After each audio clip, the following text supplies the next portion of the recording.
हिमालय के जंगलों में टुनटुनी चिड़िया अपनी बेटी सुनहरी चिड़िया के साथ एक पेड़ पर रहती थी और उसी जंगल में कालू नाम का कौवा भी रहता था जो सभी पक्षियों को परेशान किया करता था। और जंगल में बहुत तेज गर्मी पड़ रही थी। मम्मा मम्मा, बहुत गर्मी लग रही है, बारिश कब होगी मम्मा? बेटी, अभी बारिश का मौसम आने में समय है। बिटिया, तू मेरे पास आ, मैं तुझे पंखे से हवा कर देती हूँ, तुझे राहत मिलेगी। लेकिन फिर भी टुनटुनी चिड़िया की बेटी को तो बहुत गर्मी लगती है और वो टुनटुनी चिड़िया से कहती है, मम्मा मम्मा, चलो ना नदी किनारे चलते हैं, वहाँ पर ठंडी ठंडी हवा चलती है और हम वहाँ पर ठंडा ठंडा पानी भी पी लेंगे। टुनटुनी चिड़िया अपनी बेटी की बात मान लेती है और वो अपनी बेटी को लेकर नदी किनारे पहुँच जाती है। और इस तरह से सुनहरी चिड़िया अपनी माँ के साथ नदी किनारे बहुत देर तक बैठी रहती है कि अचानक बारिश होने लगती है।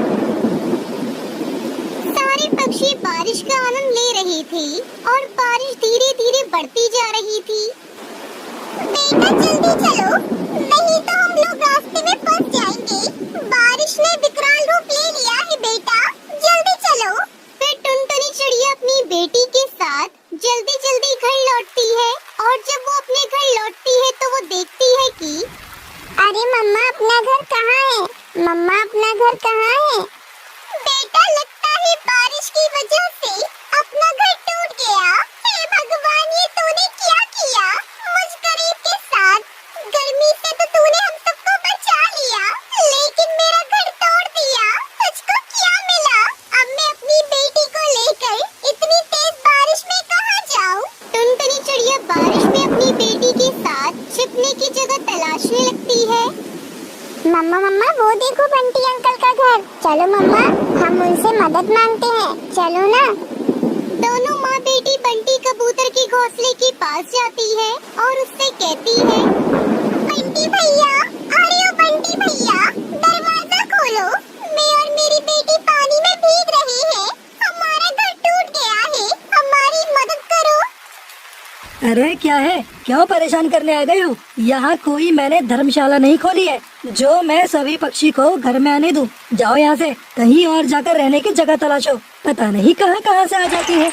टुनटुनी चिड़िया बंटी कबूतर की सारी बातें सुनकर वहाँ से अपनी बेटी को लेकर चली जाती है और बहुत देर तक दोनों बारिश में रहने का ठिकाना ढूंढती रहती है कि थोड़ी देर बाद उन्हें कुटिया दिखाई देती है। लगता है वो कोई साधु महात्मा की कुटिया है, चलो हम लोग वहाँ चलते हैं, आज रात हम यहीं पर रहेंगे। दोनों माँ बेटी साधु महात्मा की कुटिया पर जाते हैं और वो देखते हैं कि साधु चील ध्यान में बैठे हैं। वो उनका ध्यान से बाहर आने का इंतजार करती है। क्या हुआ चिड़िया रानी, तुम परेशान लग रही हो? महात्मा जी, हमारा घर मिट्टी का था जो बारिश की वजह से पानी में टूट गया, हम बेघर हो गए। महात्मा जी, किसी ने हमारी मदद भी नहीं की। कोई बात नहीं चिड़िया रानी, तुम बारिश रुकने तक यहाँ रह सकती हो। महात्मा जी, आपकी कुटिया तो लकड़ी की बनी है, पर ये बारिश में क्यों नहीं टूटी? बारिश में तो लकड़ी गल जाती है ना। वो इसलिए बेटा, क्योंकि ये जादुई लकड़ी से बनी है और ये कितनी भी बारिश या फिर तूफान आने पर भी इसका कुछ नहीं बिगड़ेगा। ये लो जादुई लकड़ी, इसे साधारण लकड़ी के साथ मिला देना और फिर अपना घर बनाना, फिर वो भी नहीं टूटेगा। थोड़ी देर बाद बारिश भी रुक जाती है और टुनटुनी चिड़िया महात्मा जी की दी हुई जादुई लकड़ी से अपना घर बनाती है। पूरे दिन मेहनत करने के बाद टुनटुनी चिड़िया अपना लकड़ी का घर तैयार कर लेती है।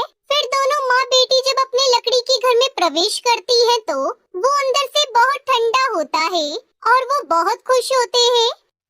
मम्मा, घर तो बहुत ठंडा है, इसमें तो गर्मी भी नहीं लग रही है। वाह मम्मा, महात्मा जी की लकड़ी ने तो कमाल कर दिया, ऐसा घर पूरे जंगल में किसी और का नहीं होगा मम्मा।